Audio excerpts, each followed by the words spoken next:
So check this out. If you ever looking up something on Amazon while you're at Walmart and it wouldn't load, I'm going to show you why and how to fix it.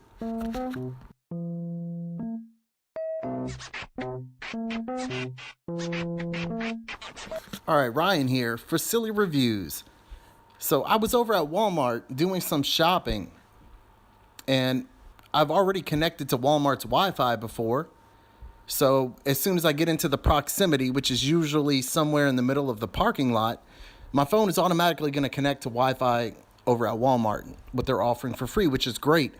Unless you're trying to be a diligent shopper and you're trying to review something, you're trying to compare something, you're trying to see, is this a good purchase? Is this a good price? Is this something I can wait for, order online, save a few dollars?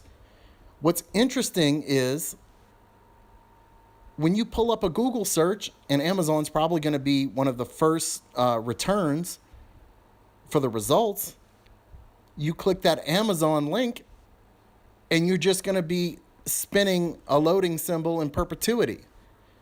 Why is that?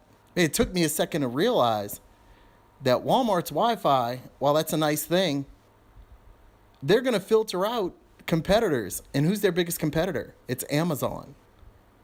So I found that really interesting. So the way to fix that is going to be for you to turn off your Wi-Fi, and hopefully your service provider has enough coverage in that Walmart where you can pick up a signal, and then you can look on Amazon and look at those reviews and check out the price and make an educated decision.